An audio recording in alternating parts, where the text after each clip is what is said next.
All right, well, we're super excited to do what I think is going to be groundbreaking technology in one of the greatest cities in the world. I'd like to thank the mayor and the mayor's office and the city of Chicago for having the faith to bet on the Boring Company. We think we're going to really be very good at boring, and the ride is going to be very exciting. One of the things that I love about America in general is the sense of possibility, the sense of wonder, the willingness to take chances on new ventures and new technologies that really are profoundly, or have the potential to be profoundly better than what's done in the past. And we think that with the loop system, which will ultimately transition to the Hyperloop system, there's the potential here for a revolutionary transport system.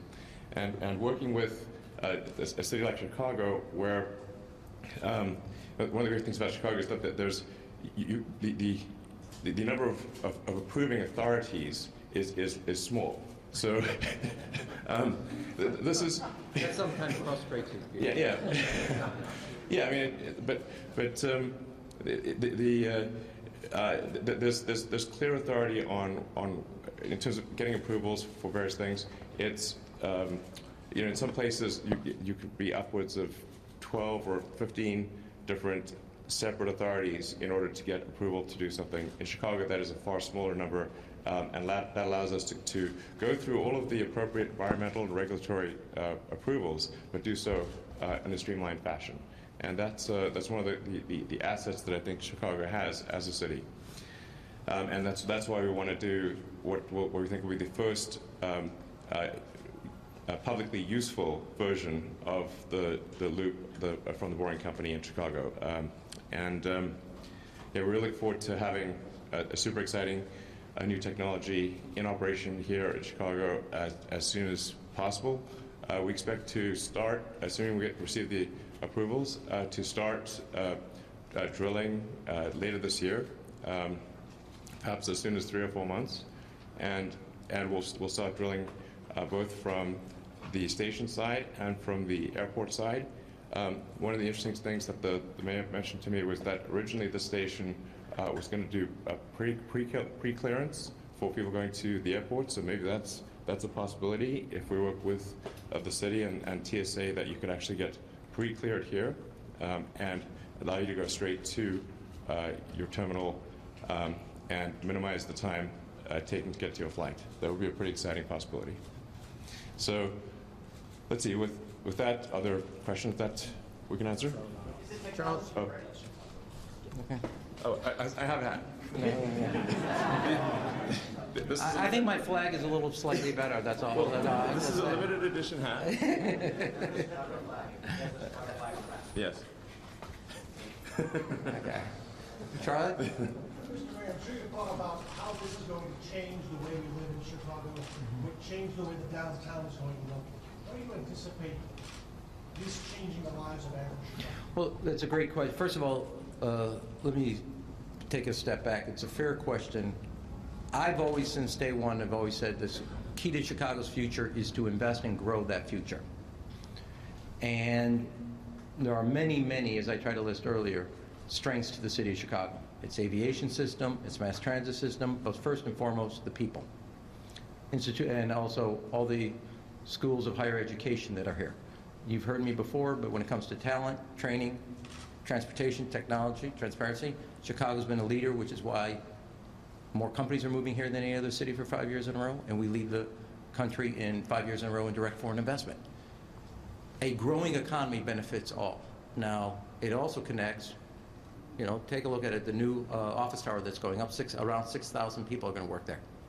But that also created the investment for about 200 businesses in our neighborhoods throughout the city of Chicago. If your economy's growing, the key goal is to have policies to make sure everybody benefits. One of the largest employers in the city is our aviation system. There's not a neighborhood in the city that doesn't have somebody that's connected one way or another, employment-wise, to the airport. But if we continue to grow as an economy, companies locating, companies expanding, that will benefit everybody. But not just making it one thing or another. That's why the Neighborhood Opportunity Fund, as I said today, or if you have a growing economy, you can invest in more after-school and summer jobs. Try expanding summer jobs, which we have, and after school, which is at a record high, with companies leaving versus companies coming. I'd rather do it with companies coming. I'd rather do it with expanding business opportunities in every effort. And so the airport's a major employer. The Central Business District's a major employer. What this really does in that 12-minute ride is make that a single physical space. No other city in the United States has that. Look at what happened when London from Heathrow downtown offered their express. That tremendous opportunity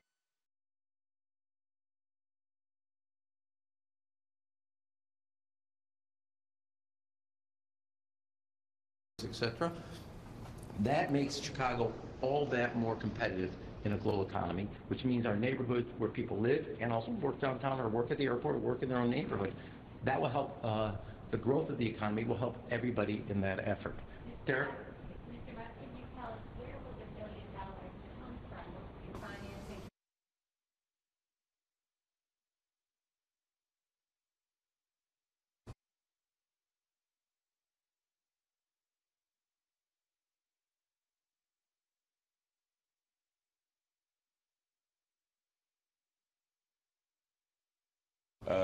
I don't anticipate too much trouble doing so in this situation. I think cumulatively, between my various companies, I'm not sure the exact number, we've probably raised on the order of $20 billion,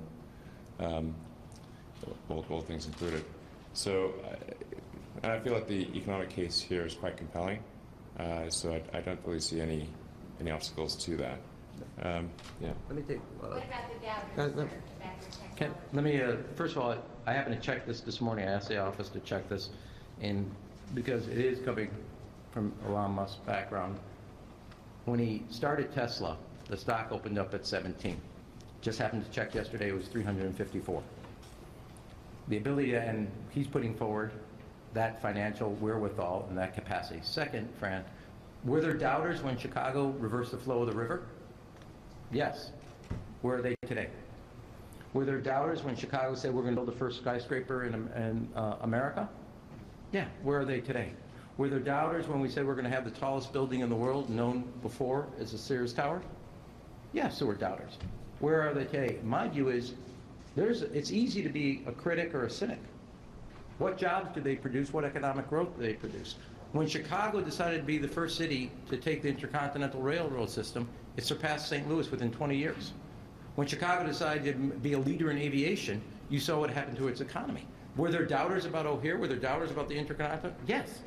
There are doubters along the way all the time who sit on the sideline, and then when the thing gets built and the opportunities come and the job growth happens, you can't find them. Derek? Well, can I ask Mr. Musk that question, sir? I don't know. What do you okay say? with that? Technology.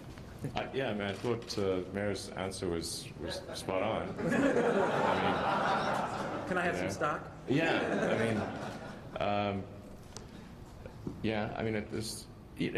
I do think that there is a role for doubters. People should question things, and it shouldn't be taken as a given that things are going to work, because often things do not work. But I think if you look at someone's track record or company's track record and what progress has been made, it's reasonable to extrapolate into what they would do in the future. And, you know, I've done a few things in my background that I think are pretty tricky. You know, we started SpaceX from scratch. Now it is the world's leading launch company, recently exceeding Russia, China, and Boeing and Lockheed combined. Now launches has the most powerful rocket in the world. You may have seen the landing where we did landed the two side boosters simultaneously at Cape Canaveral. The number of people in the aerospace industry, including the best experts who said that could be done, was zero. I don't mean one or two, I mean zero. Can I say one? Can I? Wait, Derek. I'm going to go right to you, but I'm going to ask one. I'm going to add one thing. I just finished a recent history on John Kennedy. All of the people doubted whether you could put a man on the moon, and whether Kennedy should set a deadline and timeline for it. I would say there's a place, whether it's doubters, I think there is a place for critics to ask hard questions But to sit here on the sidelines and not offer alternatives to how to continue to grow, build, and build a future where more people prosper, my view is we have always, as a city, taken on not just the doubters, but vision of a future and then making it a reality. Derek? By making this billion-dollar investment without any public subsidy, you're assuming all of the risk. It's clear what Chicago gets out of this. What does your company and what do you get out of this by bringing this to Chicago? Sure. First of all, I'm sort of preface this by saying, what I would ask is that like this is a difficult thing that we're doing. It's a hard thing. It's a new thing, and I'd hope that you cheer us on for this. Because if we succeed, it's going to be a great thing for the city, and if we fail, well, I guess me and others will lose a bunch of money. So are you saying it's not. Yeah. Are you saying that Chicago is giving you the opportunity to test this technology and make it a reality on a large scale? Chicago is giving us the opportunity to show that it can be useful and economically viable on a large scale. We have a test tunnel that we are digging in Los Angeles, and we expect to complete that test tunnel within a few months. The mayor's office has visited that test tunnel and seen our equipment and designs. But that test tunnel will be too short to be useful, whereas this one will be long enough to be useful and go from one place to another that people use a lot. So one of the hardest things to do with any new technology is not to demonstrate that technology and show that it works, but to show people that it can be indeed useful. It's one of the hardest things in the world to make something useful, where the revenue exceeds the costs of the thing that was done. This is an astoundingly difficult and underappreciated thing, and that is what we intend to do here in Chicago. Derek, hold on one second. I got you, Greg. Hold on one second. I do, and I see Elizabeth, I see Paris, and we're going to get to all. I do want to add one thing on this very important point, at least from my perspective, because I think it's important for the city to know this and the residents. He's bearing all the financial costs for this project, just like O'Hare's expansion. B, he's done both Tesla and SpaceX in that effort, and so he has a reputation. He's also putting that on the line here. For the city, if it works, we have the tremendous opportunities of what economic growth and job creation that happens here in the first city and the only city for a long time in the United States that will have direct service between O'Hare and its central business district within 12 minutes. And when you look for, as a mayor, he does it as an entrepreneur and a businessman, at risk, he's bearing the cost, his reputation, we get the upside with no financial risk at all in that project. And to me, those are the right things to do. Greg, I saw you, so I'm going to go Paris, Elizabeth, then Greg. Paris. So, Mr. Musk, is the boring and the loop technology where you want it to be to get this ready to start in 3 or 4 months? Oh yeah, it's no problem for us to start. From a technical standpoint, we'll be ready to begin boring in about 3 or 4 months, provided the regulatory and environmental approvals are done in that time frame. So essentially, as soon as the regulatory environmental approvals are done, we'll be ready to begin tunneling. I feel very confident that the technologies that need to be solved here are, while difficult and new, are significantly less difficult than, say, what we do at SpaceX or Tesla. And in fact, we will be using some technologies and engineering talent from SpaceX and Tesla to make the system work as well as it possibly could. For example, the pods that will be in the high-speed pods that will be in the tunnel will be made by Tesla.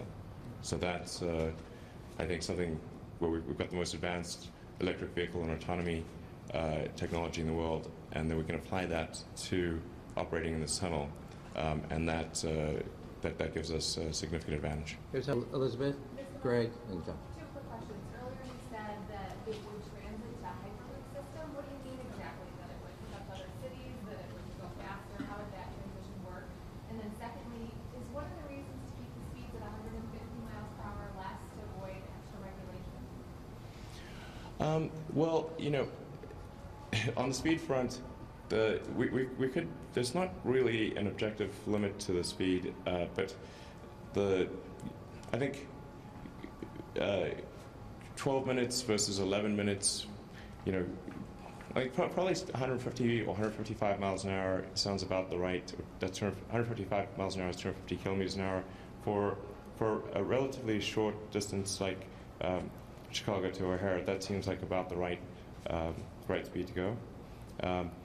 But once you want to go, say, between cities, the mayor was talking about the Intercontinental Railway. I think once you go from long distance, say, from Chicago to New York, that's where you'd want to make use of the Hyperloop, which is would then use a vacuum tunnel and pressurized pods to transport at very high speeds, faster than an airliner, between cities. Greg? And one could connect to the other. Sorry? Go. Mr. Musk, speak to the safety issue if you would. We're using new technology in new combinations at a scale that hasn't been presented before.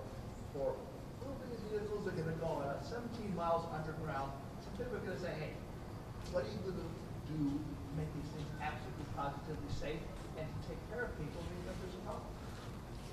Yeah, I think this is a considerably easier safety problem than vehicles operating on the highway. Because on the highway or in streets, there are lots of intersecting streets. You've got to worry about the behavior of other people on the road.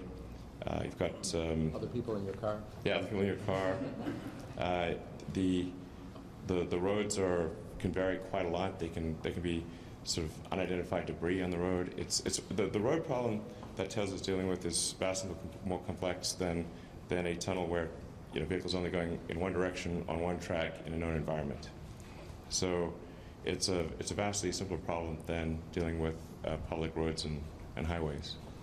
Mr. Musk, will you be using union labor on this, and do you believe that this will be operational within 12 to 16 months after you start digging? We do intend to use a combination of union and non-union labor. And I was just actually talking to my team, of the subcontractors, 12 of the 15 are women, minority, or veteran-owned. And how soon after you start digging with the operation? This is hard to say. Aspirationally, it would be within 18 to 24 months. But I would say it's very unlikely to be more than 3 years. Sorry. We're only going to open the system to the public once the safety is extremely well proven. So even once it is done, we'll be doing demonstration rides, but it will go through a rigorous safety qualification process before putting large numbers of people on board. Becky? What if not enough people use it? What if it doesn't, people don't ride it, it's too expensive? What if it doesn't work? What happens then? Do we have a Sorry? You want to go? I got mine here. Okay. Okay, sure. You mean what if the revenue? It's not profitable, people aren't riding it, you're not making enough money off these rides, what happens then? Well, I think it's very unlikely that it's very unlikely that it wouldn't be able to make up for its operational cost. So I would say it's like basically certain to cover its operational cost. Whether it provides a good return on capital is a separate question. There's some risk that it does not provide a good return on capital, but I think there's almost no risk that it does not that it cannot handle its daily operational costs. Let me, Becky, then, here's how I look at it for the city. One, we're adding another choice, a competitive choice. You can take the blue line, you can personally drive and park, you can take either a rideshare or a taxi cab, and now you'll have the X. And you can make a choice based on time and money, but we're giving everybody an option of what they want to pick. Second is, if it doesn't get built, there's also a cost associated with it. Now, I happen to think the expansion of O'Hare and modernization, both O'Hare and Midway, the blue and the red line are key, and Union Station are key for Chicago's future, as I do believe this. But I think we can all know here, it doesn't require between journalists, public official, or entrepreneur, or civic elected officials. We know what happens if we have just the options that are available. But when you think about the future and you think about the economy and you think about where we're going, the fact that Chicago could be the first city not only with a best connected airport, but a new Global Alliance terminal, and also the capacity to get from one end to the other in 12 minutes. You think of all the opportunities in that effort. I don't consider that a losing proposition. I consider that a winning proposition for the city. And I do know, since I spend some time recruiting companies, a modern transportation system, both public as well as aviation, incredible universities that are doing cutting-edge research, incredible talented workforce, a very livable city, and a workforce with the greatest work ethic in the United States. Chicago's competitive edge is unbelievable. This will add to it and give us a cutting edge that helps us can maintain and build the commanding world-class economy we have in a very competitive world economy. Thank you. No, I told you, O'Hare modernization and this are all going to be buried by either people that fly out of O'Hare or, in this case, Elon Musk and his company. We get all the upside, which is all the jobs and economic opportunity that come with it. And Mr. Musk, if there's issues underground or above ground that you encounter, you are going to incur those costs. You'll pay for any issues you might. That's correct. You like this X thing? Thanks, guys. I'm a big fan of the letter X.